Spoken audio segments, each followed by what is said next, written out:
Welcome, everyone, to the Storycraft Cafe. Today is launch day, and this is something that we have been counting down to for quite a while. And if you've been listening, we started a new podcast, the Storycraft Cafe podcast, and you can find it anywhere that podcasts are hosted.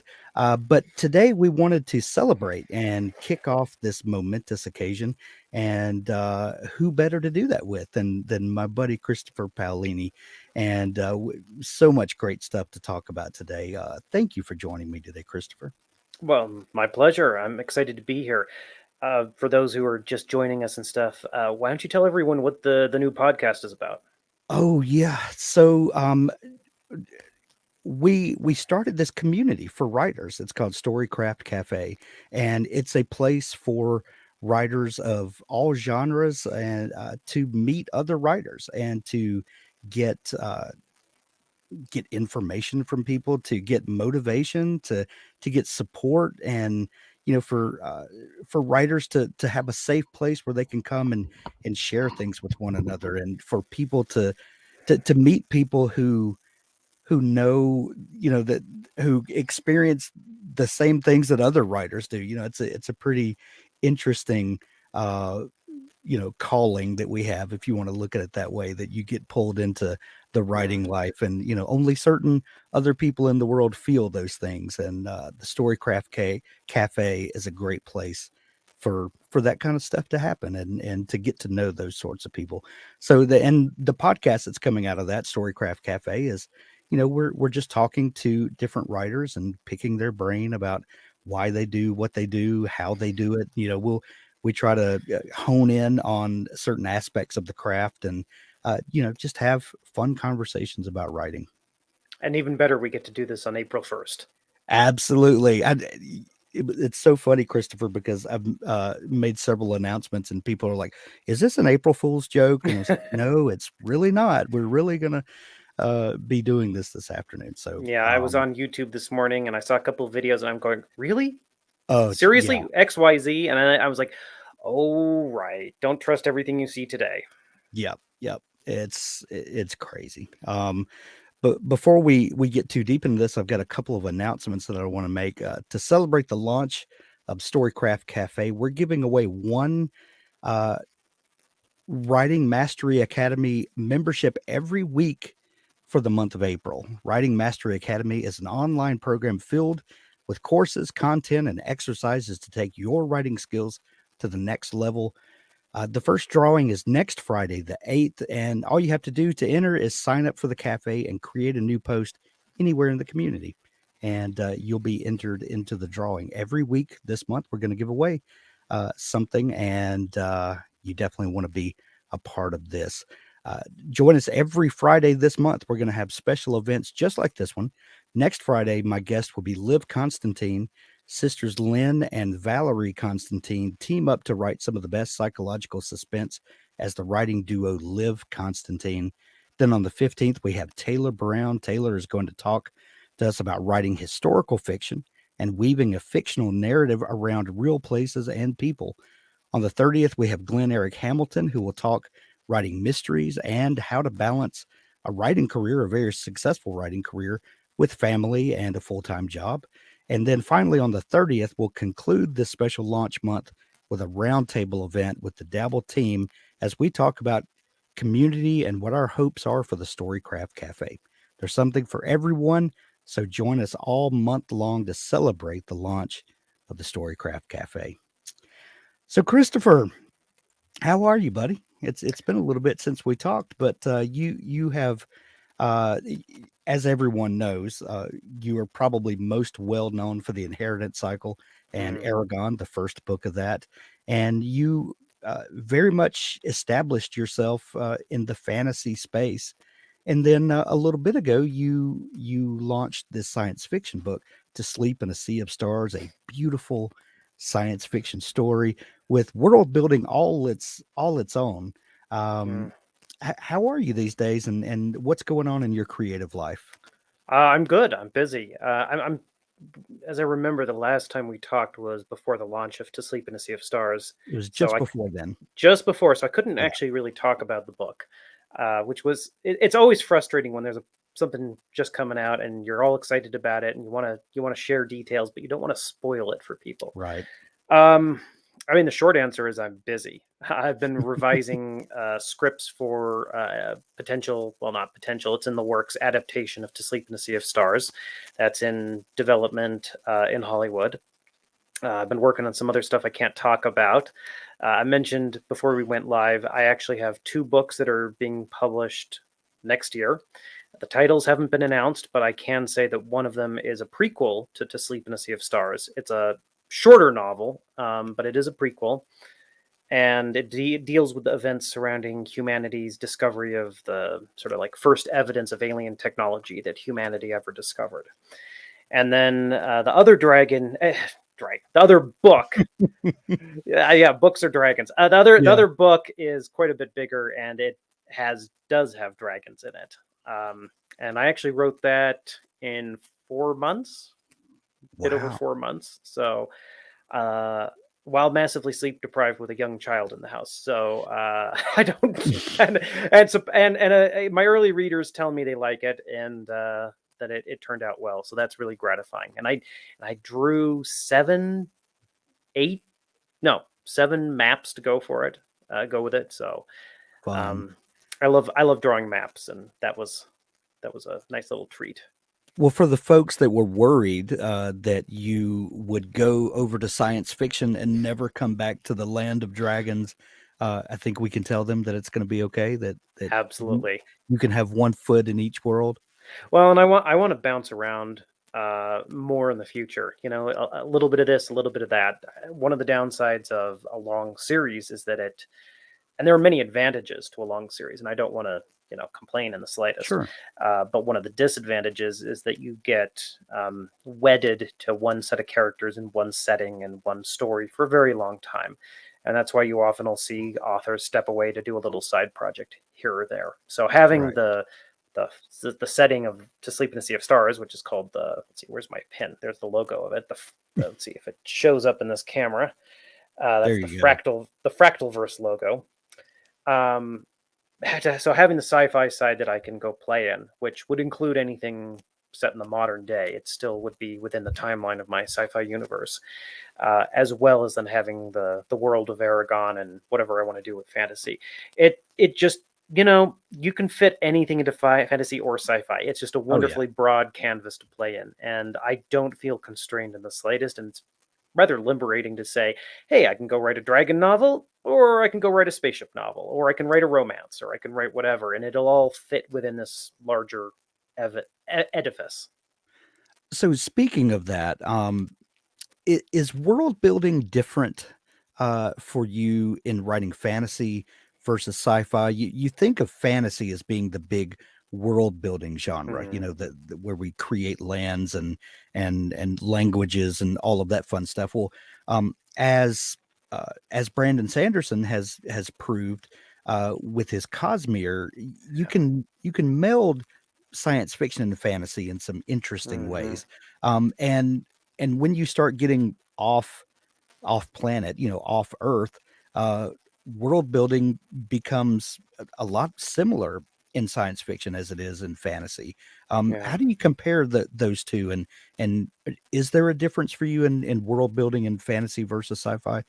I mean, it's interesting you mentioned Sanderson, because when I read The Way of Kings, I remember saying to my family that it was fantasy written as if it were science fiction, because Right, he created all this imaginary flora and fauna, the ecosystem, the weather, and yes, there's magic, but it all fits together in a very sci-fi sort of way. right. Um, I think the answer to your question is it depends on what sort of approach you're taking as an author. If you're writing your Star Wars space fantasy style sci-fi, I wouldn't imagine that the world building is much different than if you're writing fantasy, quite honestly. Um, for me, because I was attempting to respect real world physics, that imposed certain hard limitations that I had to work around. And of course, in fantasy, I still respect the limitations of physics in the sense that my characters can't suddenly jump 100 feet in the air without, some sort of reasonable explanation. But trying to respect real world physics and then trying to do the research of all the things people have already thought about and developed in terms of what would be possible with future tech in regard to space travel and weapons in space and warfare and communications and all these other things. That's a restriction, but I like it because it opens the door to, I don't know, really interesting little corners of world building that you wouldn't necessarily find if you didn't already have things pushing you in directions you wouldn't think of otherwise. And of course, you can still make up the rules however you want. Look at Ian Banks, who's a particular favorite of mine as a sci-fi author, and he, just came up with a completely off the wall explanation for his FTL drive, and it works in his setting. You don't need to know the mechanics of it exactly. It Right. works. So for me, it's similar, but there's more rigor on the sci-fi side. So we opened up a thread on the Storycraft Cafe asking if people had questions that they wanted to ask you, and Mm, one person said, "How do you go about starting a story? Do you do a rough outline and write down traits you want the characters to have, or do you just start typing and revise, revise, and mm. revise?" And I want to tack something onto that. Um, on your website, in your FAQs, you talk about the beginning of Aragon and Hmm. what would become the inheritance cycle. And you said one of the things that inspired me was an image inspired by Jeremy Thatcher Hmm. Dragon Hatcher by Bruce Koval of a dragon egg appearing before a young man deep within a dark pinewood forest. I knew nothing beyond that, only that I wanted to find out what happened next. So I asked three questions, and this is the part that I love. You asked yourself three questions. What land would a dragon egg come from? Who would find it? And since dragon eggs can't be common, who else would be looking for it? My Yeah. quest to answer those questions led me to envision the story that became Aragon. My question for you is, now that you are what, 6, 7, 8 books past Aragon now, Mm. um, do you still approach creating a story now when you're writing in a series and you already have the world built and a lot of plot elements in place, does a new book in that series still come about the same way, or is it only in the beginning of a new world that you approach storycraft this way? I mean, I could probably, and I'm not exaggerating, talk for an hour on that one question and answering that. Sure. So I'm going to try to stick to some of the high level Okay. things, and then we can get into specifics if that Sure. seems interesting. The first answer is that revision is a necessary evil and life is short, so I don't want to engage in any more than I need to. Yeah. And that's a purely practical matter. To Sleep in a Sea of Stars runs about 308,000 words in the published version. And it went through extensive revisions. I finished the first draft in 2016 and it didn't work. And so I was revising it from 2016 until mid to late 2017 when everyone told me it's still not working. And then I had to step back from it and decide if I was going to abandon the project or find a way to fix it. I wrote 200 pages by hand in a week and a half and ripped apart every bit of the characters in the story and then reassembled them into something that I felt worked.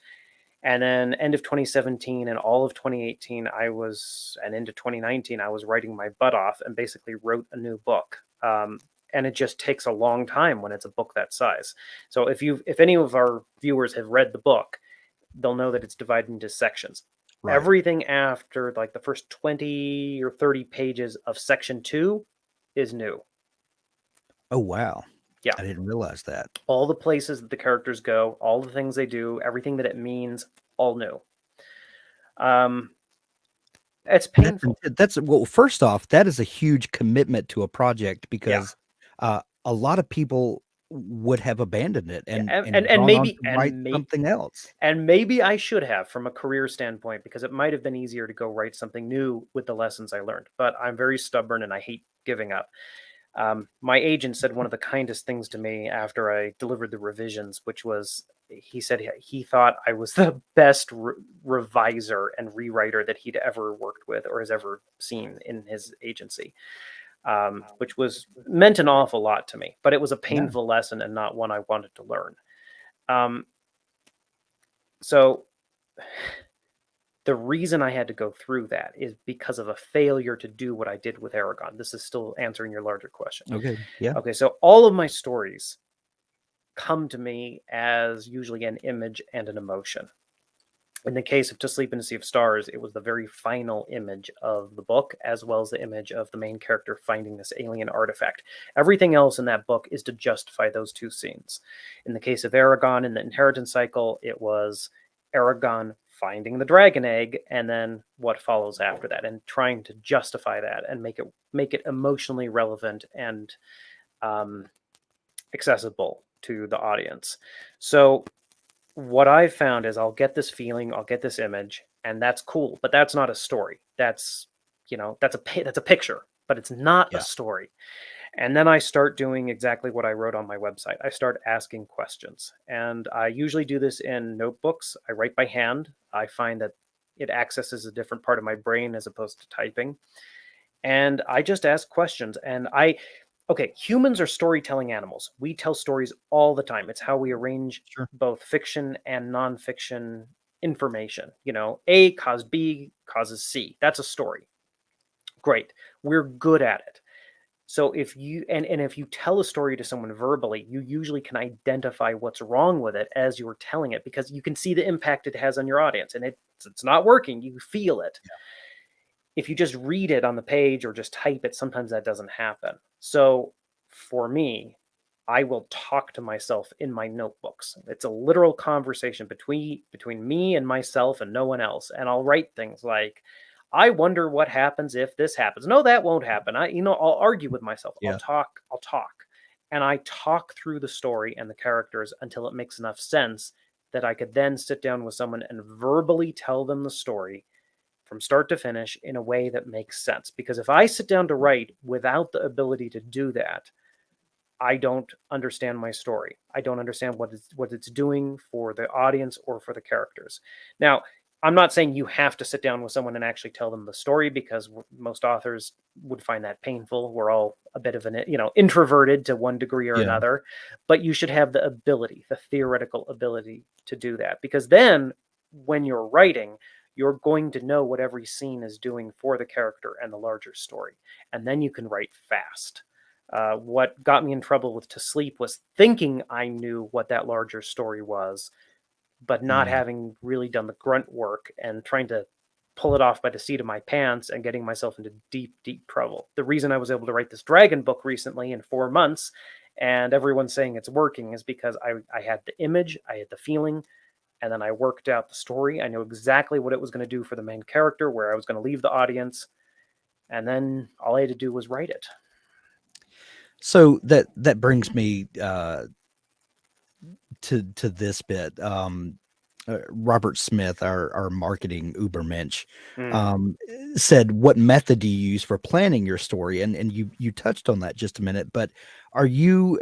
And you said you use the phrase "by the seat of your pants." Yeah, Um, are you a pantser, or do you plan out? I plan. I know I know the process you talked about understanding the story so that you can communicate it to someone, but does that actually mean plotting out, outlining a story before you write it? Yeah, because, and this part of this comes from novel writing experience and now also script writing experience. If you read a well written script, it could be for television, it could be for film, doesn't really matter which. You'll notice that every scene is really focused. I mean, scripts are much more like short stories than novels Yeah. are. And a well written script, there is no bagginess in the scenes. As soon as they reach the moment of greatest impact for a scene, they cut, they end the scene. They don't drag it out. They don't have that extra line or Right. two between the characters. It's just bam, we're over. That doesn't always work in a novel, but it really did teach me about how every scene needs to drive things forward and be focused in doing things. And it's not that I didn't know that, but when you write novels, you have so much space, and especially in fantasy, there's a tendency toward verbosity, towards exploring the world and simply having fun with the characters and the language. Yeah. And there's a place for that. So I would say that I at least in terms of the overall structure, I have 90% of it before I start writing. in terms of every single thing the characters do, say, feel, 70 to 80% of that is worked out before I start. And I like to leave that 20 to 30% as discovery writing going through, because there is a certain amount of magic you get as you experience events with the characters and you feel the things they're feeling as you're describing the locations. You will, of course, think of things that you wouldn't think of Yeah. when working on an outline. And it's important to leave a little room for that, because otherwise your outline is 100% the story, and then why even write it? You need to leave a little bit of joy in the process for Yeah. yourself. But um, one of the reasons to do this for me is that I'm sure many people get this. You get a new idea, it's exciting. You get a burst of energy from that excitement, and you want to sit down and work on it. You want to tell that story because it's exciting. But if you Right. do it too soon without the preparatory work, you'll get yourself into trouble. If you wait too long, you'll lose the excitement. So there's a balancing act with all of that. And then that leads into the larger issue, which is if you work on a project for too long, you lose all energy, you lose all excitement. And I'm sure we can all think of authors that this has happened to, unfortunately. And it's happened to me on projects.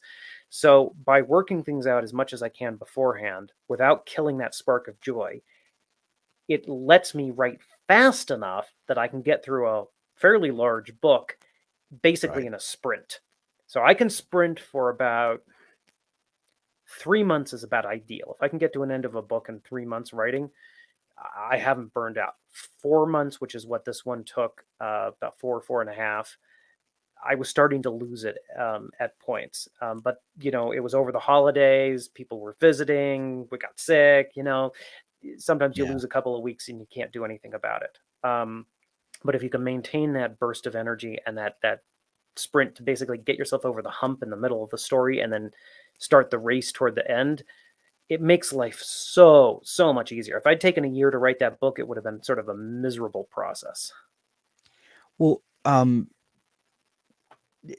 one thing that you realize is if you have a spouse and you have children and you have people in your life that you are responsible for and responsible to, that factors into that as well.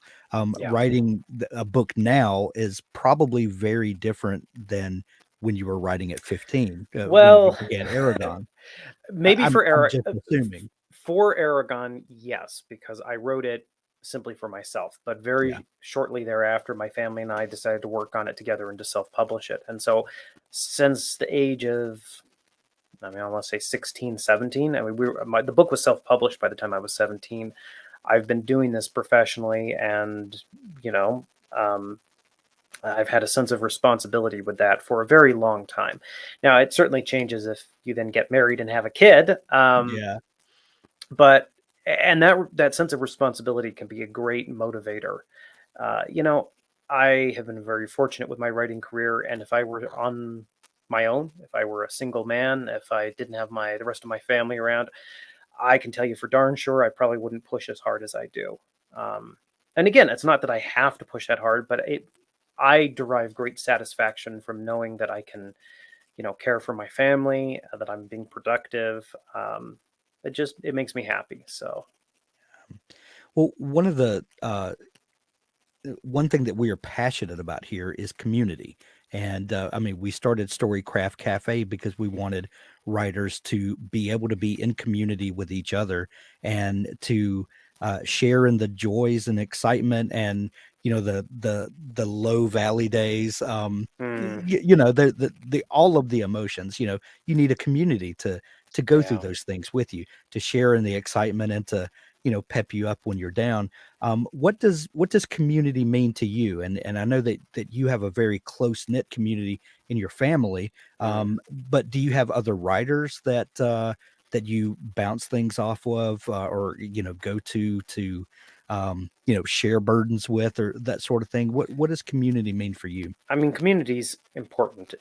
As I've gotten older, I really realized that the whole, I don't want to say myth, but the idea of the lone wolf protagonist Yeah. is, the idea of a lone wolf is that a lone wolf is dangerous is because they're away from their pack and thus are unbalanced and unpredictable.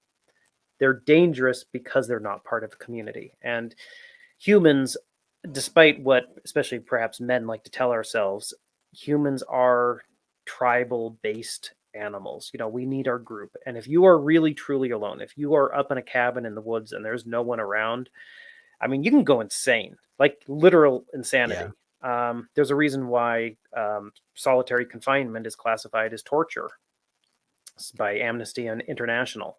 So we really aren't meant for isolation, and I'm sure people have certainly discovered that in many ways over the past couple of years with the lockdowns and Right. isolation and all of that. So and I have traveled and stayed in various cities, and it's a old truism that remains true that there's nothing quite so lonely as being alone in a big city.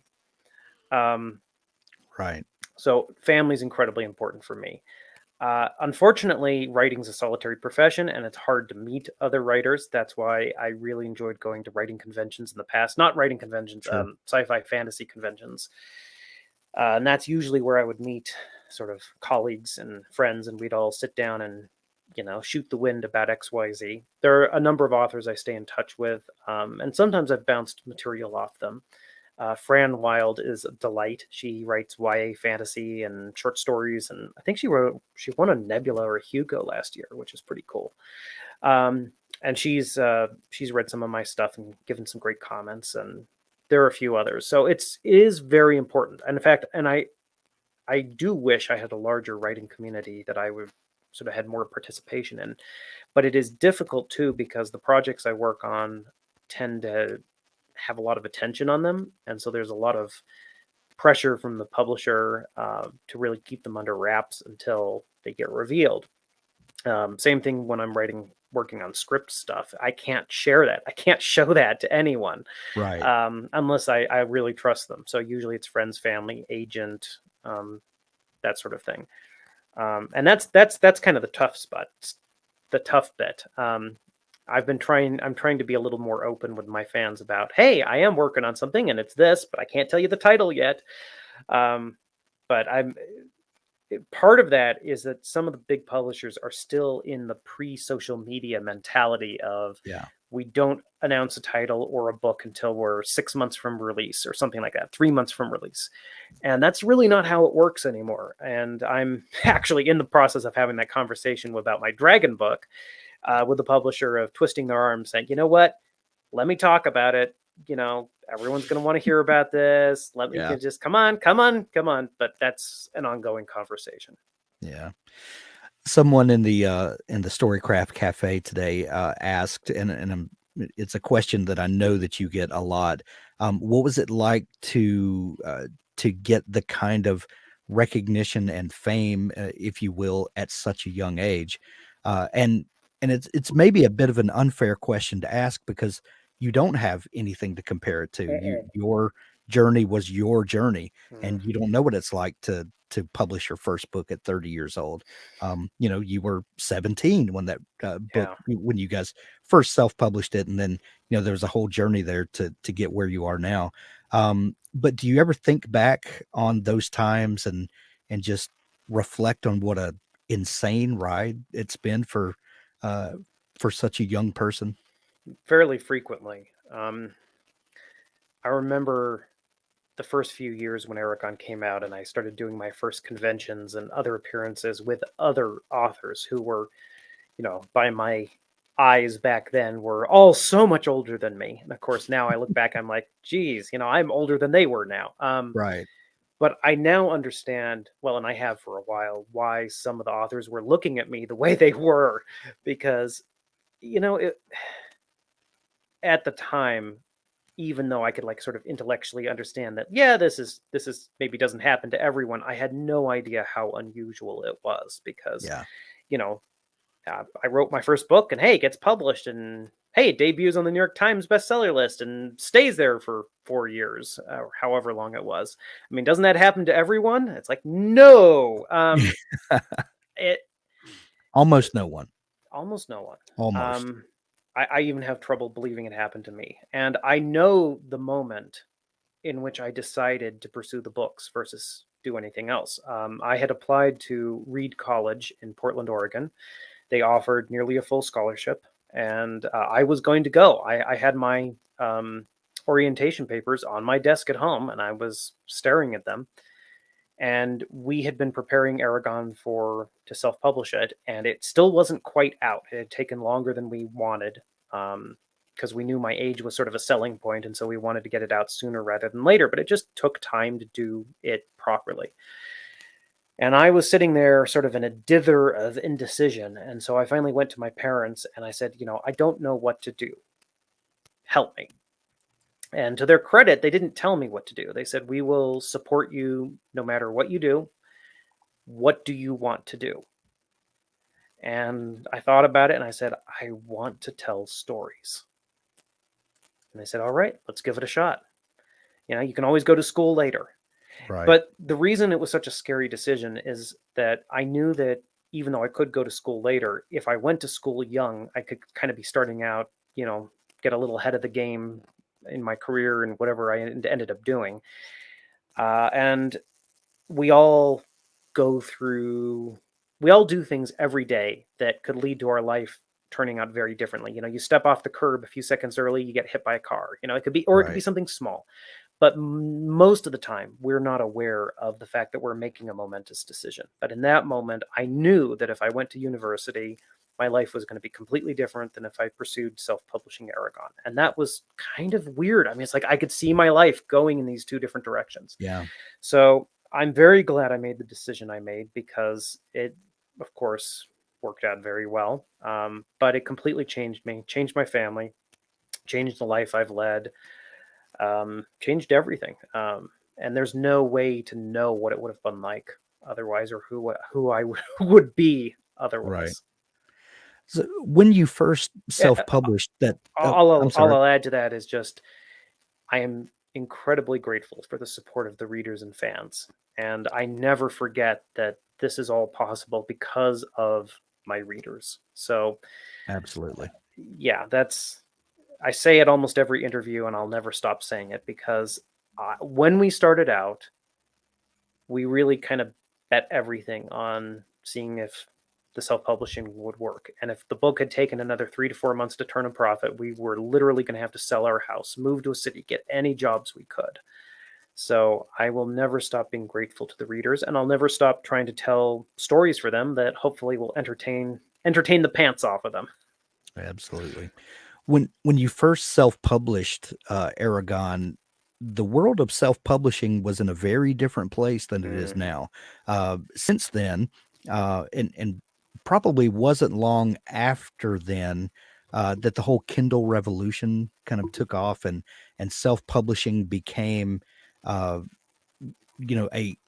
viable business solution for a lot of writers.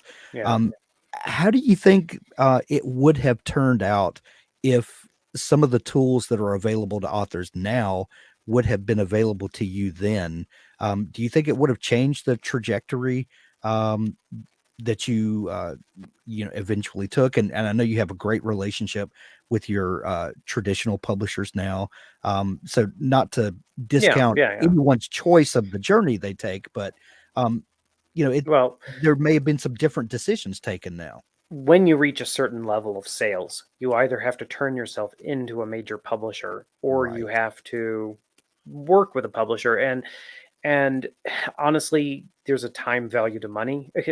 Right. What am I saying? There is a time value to money, but there's also a money value to time. That's what I'm trying to say. And if you're going to be spending all your days working on the business side of it and not actually writing, that may actually be counterproductive. Brandon Sanderson's a great example right now. He's managing to both write a ridiculous amount and turn himself into a publisher.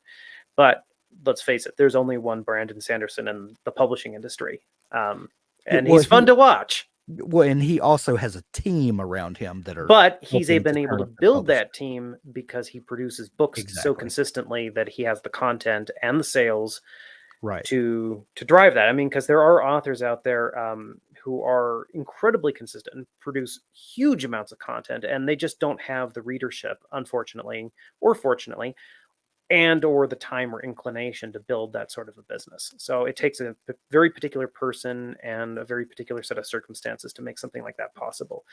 As far as my case, I wouldn't be surprised if the trajectory I experienced would have been even faster with the current self-publishing options. When we started out, ebooks really weren't a thing, so Right. you really only had two options. You could do a traditional print run where, for economies of scale, you usually would want to do at least 10,000 copies to keep the prices down per book on an offset press. And then you got 10,000 books sitting in your garage somewhere, and you got to do something with them. Then you get into the questions of distribution. Or what we did was print on demand, where books are printed as needed. It costs a bit more per book, but you don't have to store inventory, and the book gets a ISBN number and it gets listed. It got listed on Amazon. Amazon was still a thing back then.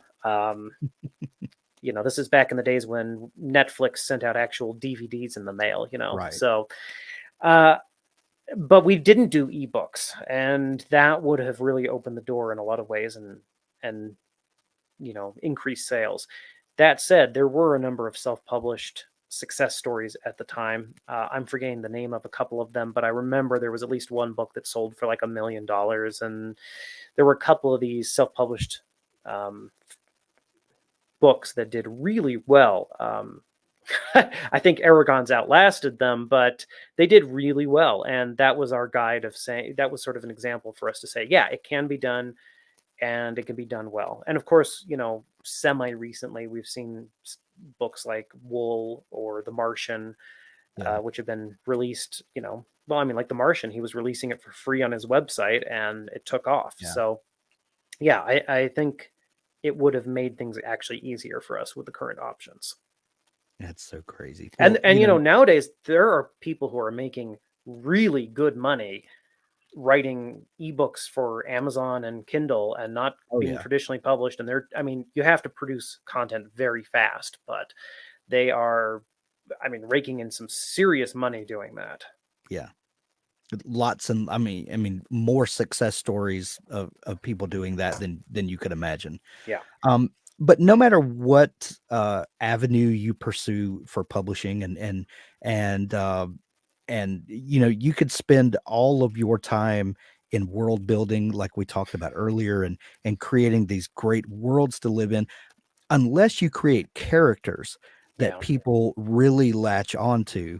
um, you're you're probably not going to develop the rabid fan base that you have, that follow your stories, because you've created characters that they care about. Um, Another question that we got from the community: do you prefer to get to know your characters before you start writing, or do you find it easier to discover who they are and Hmm. what they're supposed to do while the story's in progress? Do the characters, are they alive to you in the beginning, or do they become alive in the telling? Great question. I will say, backing up slightly, that I think world building is as important as character and story. But if I had to choose, I would focus more on story and character than world building, because, as you said, that's what people care more about. Yeah. In fact, there are some very successful books that have great characters and a great story, but kind of wonky world building, and no one really cares because you enjoy the story and the characters. When I was doing research for To Sleep in a Sea of Stars, I came across a website that is like a shared sci-fi future history universe that people have created with technology and timeline and history and events and all of this stuff. And it's a massive amount of detail, but there's no story really to go with it. It's just events, and I saw it and I was like, wow, this is cool and it feels really realistic, but again, there's no story to just help me enjoy this. So, as far as characters go, I usually try to have a decent idea of what a character would do and who they are before I write them. That's because that's what a character is. What would a person do in a given situation? You get a better idea of it when you actually write, of course. And that's why sometimes people say take your character and write some scenes with them where they're just chatting at a cocktail party, or they're going to get some groceries, stuff that doesn't actually matter to their story but lets you get a feel for how they react in different situations. And that can be a useful exercise. Personally, I hate to write excuse me, I hate to waste writing time. So I just do that as I write the story in any case. Every once in a while, the characters will surprise me, but usually I try to have a good idea of who a person is before I try to write them, especially when it's a long book or a long series, because then that, every character needs to do something for the larger story and develop in some way. So I'm asking myself, what's their issue? What do they want? What do they need? How are they going to change if they do change? How does this influence my main character's story? How does that play into it? Does it reflect it? Does it comment on it? Does it, you know, send it careening off in a different direction? I don't like sort of spitballing that Gotcha. unless I know it really is a side character who's not going to show up later, and then I won't pre-plan and I'll just have fun. That's and I would imagine that some interesting things have just popped up and just freely seeing what this character is going to do. Yeah, I mean, in the inheritance cycle is a good example. There's a character called Elva who was not in my original outline, and she Yeah. pops up through sort of circumstances of both what Aragon experiences and then my own mistakes in writing, and it got incorporated into the story with that character. Another example would be in Inheritance. There's a character that he's actually like a jailer who is overseeing slash taking care of one of my other characters, Naswada. And I didn't really have anything pre-planned for him, but for me, he became an interesting character when I wrote him. And I've had people ask me and write to me and ask me and say, hey, what? Tell us more about him, because the way you described him was so interesting, and we want to know more about him, which is always gratifying. As you have uh, been on your author journey, you have found interesting ways to add to the lore of stories that you've told, add to the fandom of them in ways other than publishing new volumes in a series. Mm. And you've done interesting things on your website. You've had coloring books, based on the inheritance cycle, different Yeah. things like that. Recently, you released something on your website, Unity. Tell us about Unity and what this new thing is. So Unity is an interactive novella that's set after the events of To Sleep in a Sea of Stars, has a new character. And I had an idea for a long time of writing a story that could kind of be interacted with as if you were kind of interacting with like a computer interface sort of thing. So we did the best version of that we could on my website, fractalverse.net. And we incorporated a lot of concept art that I commissioned for To Sleep in a Sea of Stars, partly for the adaptation that we're working on also. But yeah, I released it for free because I wanted to give something to the fans, and I had a lot of fun writing it. It was because it's written in, oh geez, let me see if I can remember technically. I think it's second person present tense. Yeah, you do this, you do that. Second person imperative. That's a tough thing to pull Second off. person imperative present tense. Yeah. Um, I think it works. I Yeah. think it works. No one's complained. That'll Well, change after this interview, but it definitely works in this format. yes. Second person is a difficult thing to pull off in novel form. Yeah, I don't Yeah. think I'd want to write anything longer in second person. And it's Yeah. weird too, because like screenplays are written in present tense. And Right. so I've done a fair bit of writing in present tense. But even then, every once in a while, it's like my brain gets a little confused with the tense, and I want to duck back into Yes. past tense, especially when a character is thinking about something that has happened already. It can get a little confusing. So yeah, that's out for free. And I don't think I've announced this before, but my team and I are actually working also on doing like a cool coffee table style print version of Unity, which will incorporate like the art and gorgeous full color, full page versions and all of that. So we've been lucky to work with some really exceptional artists. I mean, these are artists who've worked on like the big Marvel shows and Black Nice. Panther and Dune and things like that, Star Wars. And so they did some of the creature design and character design, and that was a lot of fun. Nice. I know in the inheritance cycle, you had a vision for the end of the series from the beginning. I Mm-hmm. think you even wrote um, a scene in Aragon that references the end of the cycle, if I remember Yeah. right. Yep. It's been a while since I read it, but I'm pretty sure that I remember that. Um, the fractal verse, did you go into To Sleep in a Sea of Stars with the same sort of vision for the fractal verse and this overarching universe and the connected nature of stories that have been told and are yet to be Mm. told? Did you have that same kind of vision for that? And if so, what are your plans for the fractal verse? So I had that for To Sleep in a Sea of Stars specifically. So I think of To Sleep in a Sea of Stars as an entire series in one novel. It is a complete story in one novel. It is a little open-ended in a couple of ways at the end of the book, but it tells the story I was wanting to tell in, from start to finish. And that was a fun challenge for myself. So too do actually for the next two books I'll be publishing as well. As far as the Fractalverse in general, though, yes, I've got some larger plans, but they are kind of like so large that they don't get resolved in one scene. They stretch too many years and too many potential stories.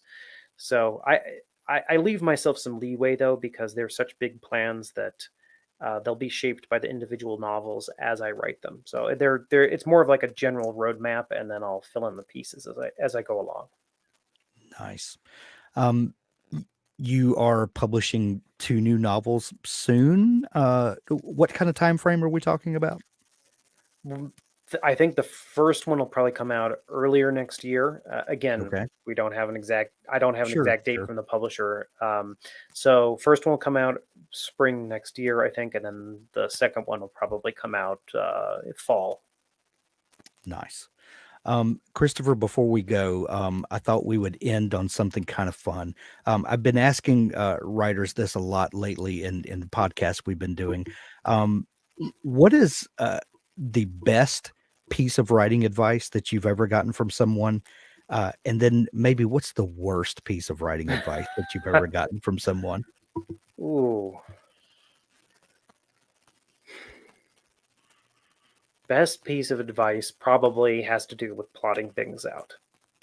I have found that I can't write without plotting things out, so that has definitely been the most helpful bit of information that I've learned over my career. And there's lots I've learned, of course, but that and not worrying about making mistakes. I might have talked about this the last time we were chatting, Yeah, but I can't remember. But I'll say it again, which is that, you know, making mistakes is a natural part of the process of any creative endeavor. And so you shouldn't fear that. You should accept that, hey, I'm not going to write a perfect first draft. No one sure. does. And you can see published examples of editing from lots of accomplished authors who've been working for decades and decades. Everyone rips their prose apart. Everyone makes revisions. Everyone tries to make it better. Okay, fine. So don't feel bad when you write something that, hey, you got to go back and polish it up or revise it or take it in a new direction. It's a natural part of the process. And when I finally internalized that knowledge, it made all of this so much easier. I mean, I still get a little growly whenever editing shows up, because because the thing is that writing, in order to create something, you have to have enough ego and confidence to get yourself over the discomfort of worrying about what other people might think, or Right. or even the physical discomfort of sitting for hours on end to produce something large. So you have to have enough confidence and excitement and ego to get yourself into and through the project, but then you also have to have enough humility, perhaps, to accept that, hey, Yeah. it ain't perfect, and how can I make it better? And that's all. Those two things are always at odds. Some authors just don't revise. They write their first draft or their second draft, and they just put it out in the world and say, you know what, I'd rather work on something new and keep moving onward and upward in that fashion. And if you can do that and sell copies, more power to you. But I feel a urge and a duty to make it as good as possible. So I Yeah. always pay attention to the editing and the revisions. As far as the worst advice I've ever gotten, I mean, there's too much bad advice out there to maybe sum up one or two, but there is a lot of advice on how to write that may give you useful tools, but if you use all of those tools or employ it in exactly the way it's presented to you, will make you sound like another writer and not like you yourself. So if you're making an effort to improve yourself as a writer and to read books on how to write and grammar and prose and verse and this and that and the other, internalize all of it, but still allow yourself to speak and say and write the way you want to. And you'll find that those techniques will still be useful. But you don't want to just rely on them all the time and overload your prose with them. You'll end up with very artificial sounding prose, which, unless that's your goal, will probably impede enjoyment of your story. I have had personal experience with this myself and ended up having to go back through a couple chapters and just rip the prose back down to the bare bones because I was just overdoing it like crazy. And I've gotten better with that over the years. Same thing like with, avoid adverbs, avoid passive tense. I'm sorry, if you go and look at basically every one of the greatest writers of the English language, all of them, with the possible exception of Hemingway, and I think he did too, all of them use adverbs. Sure. You just have to do it with some awareness. Yeah. Same thing with passive tense. Passive tense is a perfectly acceptable technique. No one usually goes around saying, my mother gave birth to me on the 4th of July. You say, I was born on the 4th of July. It has there are uses for all of these things. Yeah. Well, and can't we all agree at this point that Stephen King was probably just trolling us all when he said never use adverbs? I kind of think that was just a troll. So if you read my second book, yeah, I may have added one or two during editing, but at least in the first half of Eldest, so I mean we're talking hundreds of pages here, I used 0 adverbs. Now, wow. Does that make my writing better or worse in that chunk of the book? I don't know. I do know that after that point, I decided I was being a little bit silly and started loosening up. The one technique that I'm still on the fence about is using any modifiers for said. I rarely do it, but a lot of very good writers will modify the word said, and it allows them to convey some more emotion and some more nuance for whatever is being said. But I'm still in the school of thought that I prefer to let the dialogue itself and the context convey more of the emotion than just tacking an adverb onto said. So I've tried to avoid the YouTube chat that's going on the side of my monitor as much as possible during this. And Doug Lansborough, our Dabble editor extraordinaire, said adverbs are next to godliness. So we'll just put that there. But I Thanks also for that, see Doug. I also see someone here who says that Comic Sans is a god among fonts. That is an evil thought, and you should keep that to yourself. Yeah, I think that's the best place to end this. Oh, so a couple of new books coming next year for us to look forward to. Anything else going on that people need to be aware of, and where can they plug in to follow along with all the new news that's coming out? Well, there's actually some very big stuff going on that I can't talk about. I'm very excited about, but the best places to get news would be my main website, which is paolini.net. I post news announcements there. There are links to my Etsy store and all sorts of resources for, writing tips and all sorts of other cool stuff for the inheritance cycle and elsewhere. My other main site is fractalverse.net. Of course, that's the sci-fi side of things and has tons of cool concept art. You can read the novella Unity free of charge. It's available there. And it's a beautiful website. We had a lot of fun putting that together. It really is. And I am definitely active on social media as well, as much as time, life, and schedule allows. Mostly over on Twitter, but I do post on Instagram and Facebook. Excellent. Well, Christopher, thank you so much for celebrating this launch of the Storycraft Cafe with us. If you haven't gone over to storycraft.cafe, dear listeners, please do drop by, join the conversation, and find the community that's been waiting for you. Uh, Christopher, Well, thank you so much for taking time to come on with me. thank you so much for having me. We'll have to do it again sometime. Absolutely.